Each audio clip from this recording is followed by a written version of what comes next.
Hallo und herzlich willkommen auf dem Permakulturkanal. Heute pikieren wir zusammen die Paprikapflanzen und beobachten weiterhin die Mini-Wurmfarm.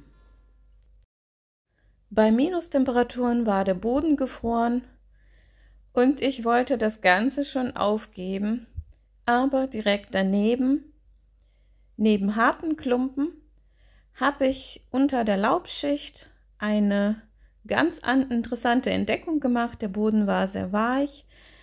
Es waren auch die Kompostwürmer in der Laubschicht. Also habe ich diese Erde für Pikieren genommen. In der ersten Januarwoche haben wir die Spitzpaprika gemeinsam eingepflanzt und mittlerweile sind die Pflänzchen so groß, dass wir die vorsichtig pikieren können.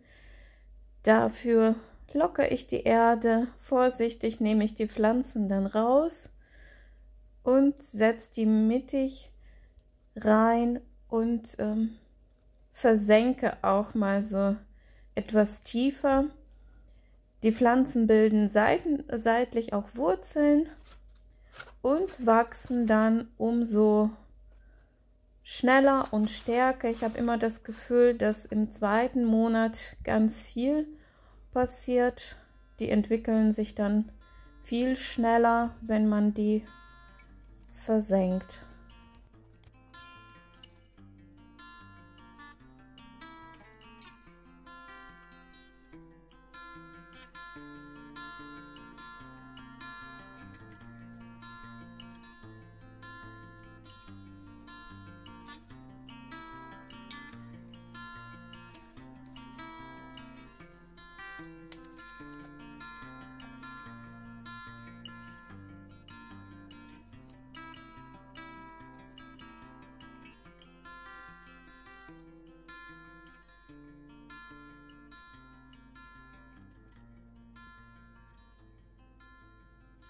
Die Seitenwurzelausbildung funktioniert bei Paprika besonders gut.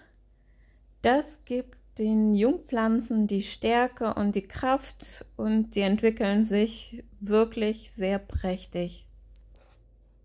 Die Anzuchterde besteht aus 2/3 Gartenerde und 1/3 Wurmkompost.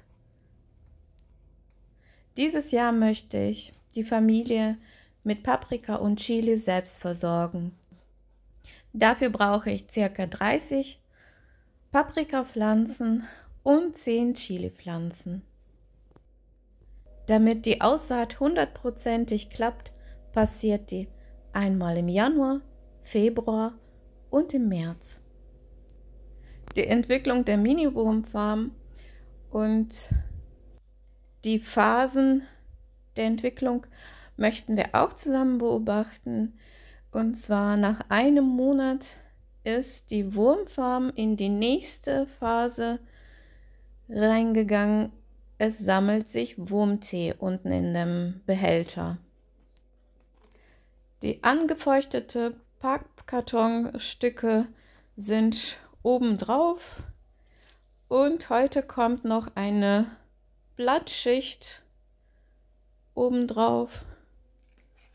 Ich habe das Gefühl, dass die Würmer sehr gerne daran knabbern, also kommt so eine großzügige Schicht. Es bedeckt auch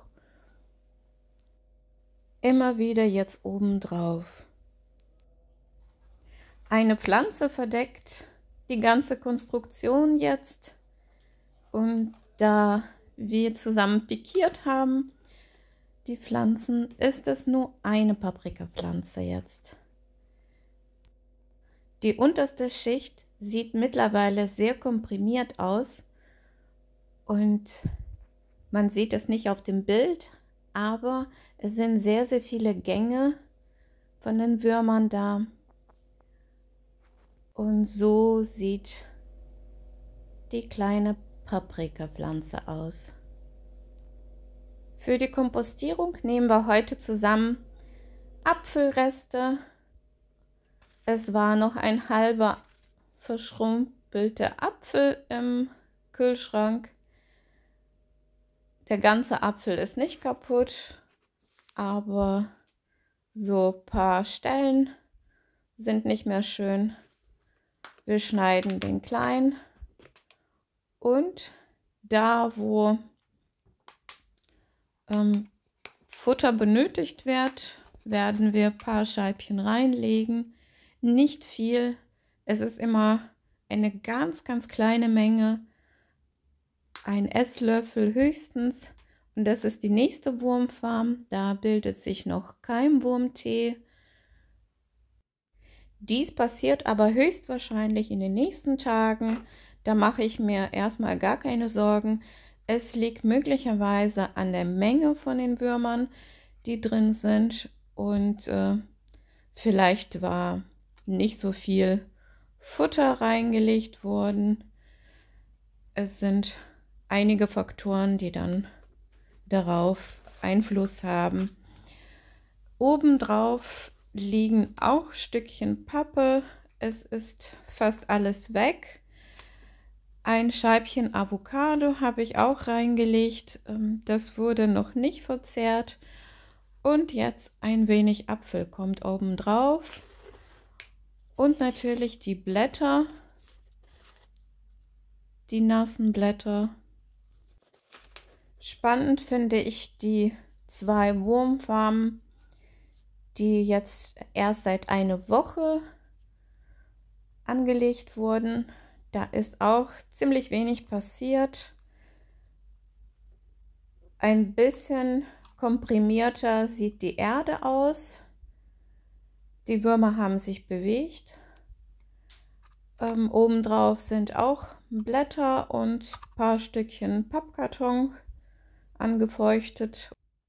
Und nach einer Woche beginnen wir mit dem Kompostierungsprozess. Es werden ein paar Scheibchen Apfel sein. Ich schaue noch mal rein, wie sehen die Würmer aus. Es sind gesunde Exemplare, sehr vital dabei. Das ist auch sehr wichtig für mich persönlich, dass die Würmer in der Wurmfarm sich wohlfühlen und gesund bleiben. Mit jeder kleinen Schicht Bioabfall gebe ich natürlich auch Kalk hinzu.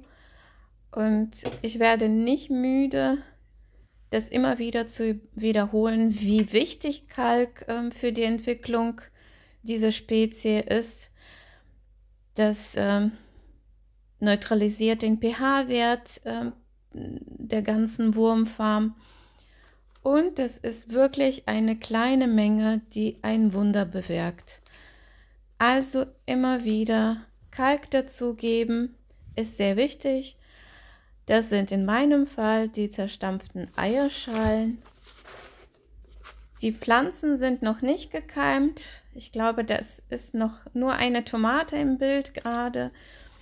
Und die ist viel zu früh einfach gekeimt. Sonst, ja, nach 7 Tagen erwarte ich eigentlich gar nichts.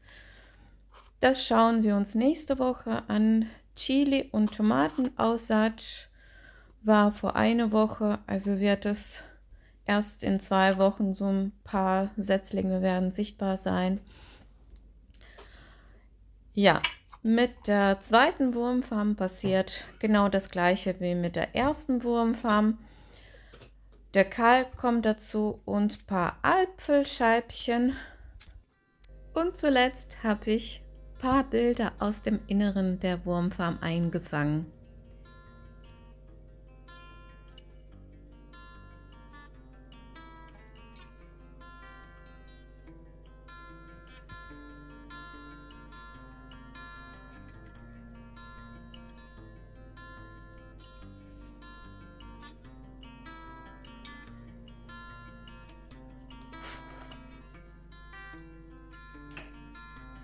Möchtest du meine Experimente weiter mitverfolgen? Dann abonniere gerne den Kanal. Für heute verabschiede ich mich und sage Tschüss und bis zum nächsten Video.